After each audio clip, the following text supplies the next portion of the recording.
अस्सलाम वालेकुम वरहमतुल्लाहि वबरकातुहू। इकॉनमी और हम के एपिसोड 2 के साथ एक दफ़ा दोबारा हाजिर खिदमत है। जैसे कि हमने आपको लास्ट एपिसोड के अंदर इंट्रो में हमने बताया था कि इस सीरीज़ के बताने का मकसद क्या है, जिसके अंदर सबसे इम्पॉर्टेंट है कि इकॉनमी को हम कैसे समझ सकते हैं, क्योंकि हमें इतना ज़्यादा इम्पैक्ट करिए तो हमें कैसे समझ सकते हैं इकॉनमी है क्या, वो कौन से फैक्टर्स हैं जो कि हमारी इकॉनमी की परफॉर्मेंस को समझने में मदद करते हैं कि उसकी परफॉर्मेंस कैसी जा रही है, और एट द सेम टाइम इस सारे चीज़ का पर्पस क्या है कि ताकि हम लोग कैसे इन्फॉर्म्ड इन्वेस्टमेंट के डिसीजंस ले सकें।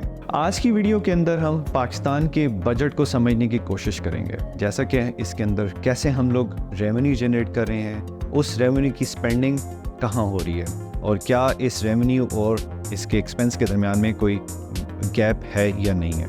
स्टार्ट लेते हैं हम लोग रेवेन्यू साइड से कि हम लोग कहाँ से रेवेन्यू जनरेट करें, मतलब पाकिस्तान की बजट के अंदर रेवेन्यू कहाँ से आ रहा है। तो टोटल रेवेन्यू जो हमारे पास हमारे बजट का है वो 12.16 ट्रिलियन रुपीज़ है। इसके साथ ही इसको एक्सप्लेन करते हुए एक नंबर है, ये हमारा टैक्स टू जीडीपी रेशियो अक्सर ये कहा जा रहा होता है कि जो हम टैक्स कलेक्ट करते हैं इनफैक्ट वो हमारी टोटल जीडीपी का कितने परसेंट बन रहा होता है, तो वो है 8.5%। अगर मेजर डिस्ट्रीब्यूशन आए तो इसका 76% एफबीआर जनरेट करके दे रही है, और बाकी 24% जो है वो नॉन एफबीआर टैक्स रेवेन्यू कहा जाता है। अगर हम लोग एफबीआर का कहें कि एफबीआर कैसे जनरेट करी है, 76% की डिस्ट्रीब्यूशन को इस तरह बन रही होती है। 31% जो है उसमें डायरेक्ट टैक्सेस से आता है। डायरेक्ट टैक्सेस ऐसे हैं जैसे कि सैलरी क्लास है, वो सैलरी अपने रिसीव करते हुए जितना अपना टैक्स कटवाती है तो डायरेक्टली वो डिडक्ट हो रहा है। इसी तरह कंपनीज हैं अपने डायरेक्ट टैक्सेशन के थ्रू वो जितना टैक्स पे करेंगे तो उसमें आ रहा होता है डायरेक्ट, मतलब डायरेक्ट अप्रोच करके डायरेक्ट रेवेन्यू में से काटा जा रहा होता है, तो उसको डायरेक्ट टैक्सेस कहते हैं, जिसको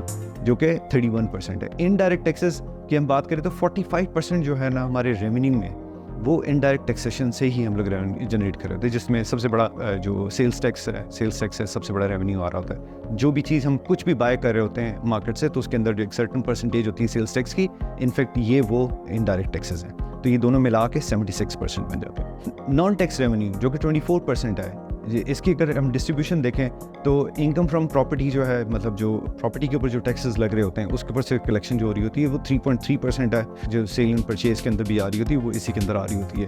पेट्रोलियम लेवी जो है सबसे बड़ा इसमें एक वो जो फैक्टर आ रहा था वो 7.1% है। एसजीपी 9.2 है, और अदर सोर्सेज जो है हमारे पास 4.8% के आते हैं, तो ये इनका एक्यूमुलेटिव अगर हम देखें तो 24% बनते हैं। आइए अब हम एक्सपेंडिचर साइड देखते हैं कि ये जो रेवेन्यू जनरेट हो रहा था वो इनफैक्ट कौन से एक्सपेंसेस को मीट करने के लिए हो रहा था। तो टोटल एक्सपेंडिचर्स जो हमारे पास बजट 2023-24 के अंदर रखे गए थे वो 13.3 ट्रिलियन रुपीज़ है। इनको अगर हम परसेंटेज में एक्सप्लेन करते हैं ताकि नंबर्स में कंफ्यूज ना हो रहे हों, तो इस अमाउंट का 55% डेट सर्विसिंग के अंदर जाता है। डेट सर्विसिंग का मतलब ये हुआ कि जो हमने लोन लिए हैं उनकी रीपेमेंट है, लोन की प्रिंसिपल अमाउंट प्लस इंटरेस्ट की रीपेमेंट, तो मतलब हमारे टोटल रेवेन्यू जो हम कर रहे हैं जनरेट कर रहे हैं, और एक्सपेंडिचर को अगर हम देखते हैं एक्सपेंडिचर्स का 55% हम लोग डेट सर्विसिंग के अंदर जा रहे हैं।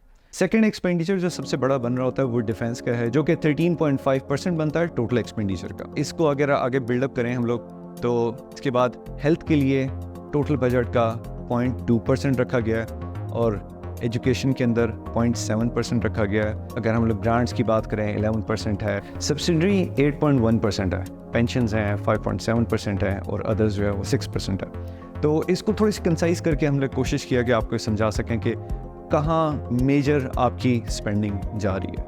हमने देख लिया कि हमारे पास बजट के अंदर कहाँ से रेवेन्यू आ रहा है, उसके सोर्सेज क्या हैं, और उसको एक्सपेंस आउट हम कैसे करें, कहाँ हमने इसको लगा रहे हैं। लेकिन हमें ये पिक्चर भी देखना ज़रूरी होती है, क्या हमारे पास एक्सपेंसेस वर्सेस रेवेन्यू का बैलेंस क्या बन रहा है। अगर तो एक्सपेंसेस हमारे कम है और रेवेन्यू हम लोगों क्या है वो अगर ज़्यादा है तो इसको हम बजट सरप्लस कहते हैं, और अगर तो हमारे पास एक्सपेंडिचर ज़्यादा है और रेवेन्यू हमारे पास कम है तो उसको हम बजट डेफिसिट करते हैं। Unfortunately most of the years के अंदर हमारे पास पाकिस्तान का बजट जो है बजट डेफिसिट आता है, और डेफिसिट को पूरा करने के लिए फिर लोन लिए जा रहे होते हैं। आइए क्विकली हम लोग देखते हैं कि जो हमने बजट 2023 और 24 का है इसके अंदर डेफिसिट की क्या सिचुएशन है। डेफिसिट को भी हम लोग दो हिस्सों में ब्रेक करना ज़रूरी होगा। एक है फेडरल बजट डेफिसिट है, और दूसरा हमारे पास ओवरऑल बजट डेफिसिट है। फेडरल बजट डेफिसिट इसलिए हम कह रहे होते हैं क्योंकि फेडरल गवर्नमेंट जितना अपना रेवेन्यू जनरेट कर रही है उसका तकरीबन 43%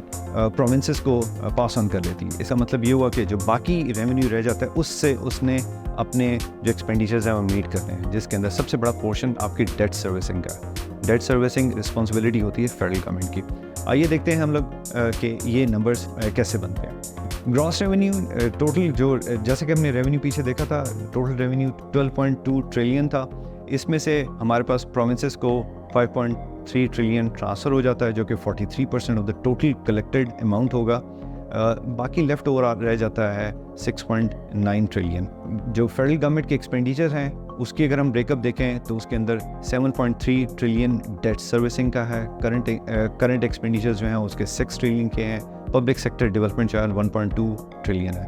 इनको अगर समअप करें तो 14.5 ट्रिलियन एक्सपेंडिचर फेडरल गवर्नमेंट के बनते हैं। लेकिन हमने देखा कि हमारे पास सिर्फ और सिर्फ रेवेन्यू बचता है वो 6.9 ट्रिलियन का बचता है, जिसका मतलब हो कि फेडरल गवर्नमेंट का डेफिसिट डे 1 के ऊपर ही एक किस्म का 7.6 ट्रिलियन का बनता है। तो इस डेफिसिट को पूरा करने के लिए फेडरल गवर्नमेंट को हर सूरत में लोन लेने पड़ते हैं और लोन लेके अपना ये जो गैप है उसको पूरा करते हैं। अगर हम देखें ये जो बजट डेफिसिट है, फेडरल बजट डेफिसिट है, ये हमारे जीडीपी का 7.2% है। आज की वीडियो में हमने कोशिश की है कि आसान तरीके से आपको पाकिस्तान का बजट फॉर 2023-24 को एक्सप्लेन करें, उसकी स्पेंडिंग्स, उसके रेवेन्यू, उसके डेफिसिट, ताकि आप को समझ आ सके कि ये गैप कहाँ कहाँ एग्जिस्ट करते हैं। इंशाल्लाह नेक्स्ट वीडियो के अंदर जो इकोनॉमिक इंडिकेटर्स हैं जिनकी हमने पहले बात की थी उनको 1 बाय 1 समझने की कोशिश करेंगे और उन इंडिकेटर्स के ऊपर पाकिस्तान की परफॉर्मेंस कैसी है उसको देखेंगे। एंड पे आपसे रिक्वेस्ट है कि हमारे चैनल को ज़रूर सपोर्ट कीजिएगा। Thank you so much.